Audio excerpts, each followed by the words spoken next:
नातवंडांनी आजीचा 75वा वाढदिवस साजरा करायचं ठरवलं. पण आजीने वाढदिवसाच्या दिवशी अशा कोणत्या 3 गोष्टी मागितल्या की नातवंड नक्की त्या देऊ शकतील का? ह्या कथेत नक्की ऐका.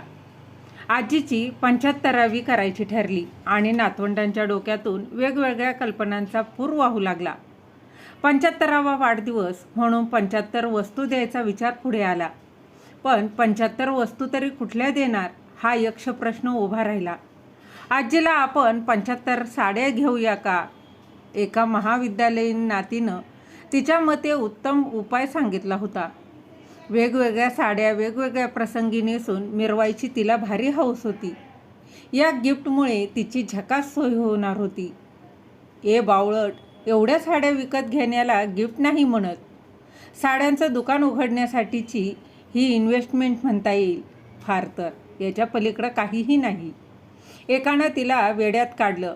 तो CA करत असल्यामुळं त्याला जास्त समजतं हे त्यानं आधीच ठरवून टाकलं होतं. तसंही आजी मॉडर्न जमान्याची असल्यानं आणि साडी नेसणं तिच्यासाठी आता सोयीचं नसल्यानं ती साडी फारशी नेसत नाही. हल्ली ड्रेसच घालते ती. शिवाय वयानुसार फारसं बाहेर जाणंही होत नसल्यानं भरपूर कपडे घेऊन उपयोग तरी काय, असं सर्वांचंच एकमत झालं. आपण आजीला 75 पुस्तकं देऊया. दुसरा विचार पुढे आला. आजींची पूर्वीची वाचनाची आवड अजून कोणाच्या तरी लक्षात होती. 75 पुस्तकं घेण्याचा काय मग? लायब्ररीसाठीची इन्व्हेस्टमेंट म्हणायची का? मग साडीवालीने मगाचंच आता उलट उत्तर दिलं. पण सध्या TV मुळे आजीची आधीची पुस्तकं पण कपाटात हिरमसून बसलेली आहेत. नवीन घेऊन काय करणार? आजीला TV बघायला आवडतो ना. मग आपण तिला आता एक चांगला TV घेऊन देऊया.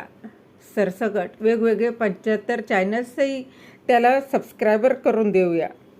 एक चिरंजीव उत्तरले. अभ्यासामुळं त्याच्या TV बघण्यावर बंधनं आली होती.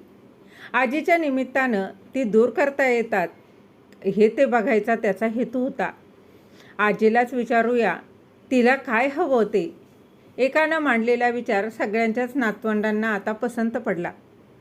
आजी, तुझ्या 75वी साजरी करायची आहे. तुला कुठल्या 75 गोष्टी हव्या? साड्या किंवा पंजाबी ड्रेस, पुस्तकं की TV चॅनल्स? सगळ्यांनीच आजीभोवती आता एकच गलका केला. आजी कपाळावर हात मारून म्हणाली, अरे बाबांनो, एवढे कपडे घेऊन मला कुठे कॉलेजला किंवा ऑफिसला जायचे का? वाचन तर हल्ली होतच नाही. रोजचा पेपर वाचते तेच खूप आहे माझ्यासाठी.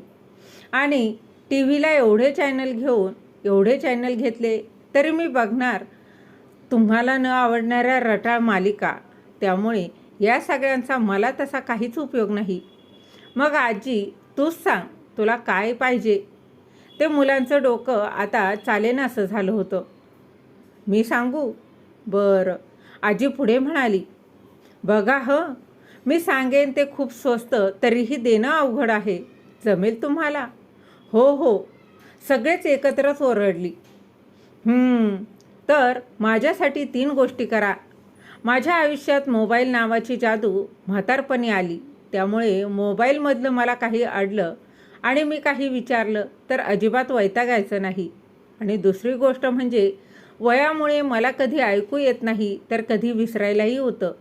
तेव्हा एखादी गोष्ट मी परत विचारली तर कपाळावर आठ्या आणायच्या नाहीत. आणि शेवटची गिफ्ट म्हणजे तुम्ही कितीही बिझी असाल तरी 5 मिनटं तरी माझ्याशी नक्कीच गप्पा मारायच्या. तुमच्या जगात काय चाललं आहे ते थोडंफार मला सांगायचं. तेवढंच चालू जगात आपलंही अस्तित्व आहे असं वाटून मलाही बरं वाटतं मनाला. आजीच्या बोलण्यानं त्यातल्या त्यात मोठी आणि जरा संवेदनशील असलेली नातवंड थोडी अंतर्मुख झाली. आपल्या वागण्यानं आजीला वाईट वाटत असेल असं कधी मनातच आलं नव्हतं त्यांच्या. काहींच्या डोळ्यात आलेलं पाणी बाहेर सांडायच्या बेतात असतानाच 5-6 वर्षांचा एक नातू उद्गारला, तुझा हॅपी बर्थडेची गिफ्ट आहे ना आजी? एकाच दिवसाचा तर प्रश्न आहे. न जमायला काय झालं? आता कपाळावर हात मारायची पाळी बाकीच्या नातवंडांची होती. तर मग मित्र आणि मैत्रिणींनो, तुम्हाला ही कथा कशी वाटली? आजीने मागितलेल्या गोष्टी नातवंड खरंच देऊ शकतील का? हल्लीच्या या धावपळीच्या जगात मोबाईलशिवाय प्रत्येक गोष्ट, त्यामुळं मुलंही इंटरनेटशी जोडलेली आहेत. आजीला त्यातून बाहेर पडून थोडाफार वेळ देऊ शकतील का? कमेंटमध्ये नक्की सांगा.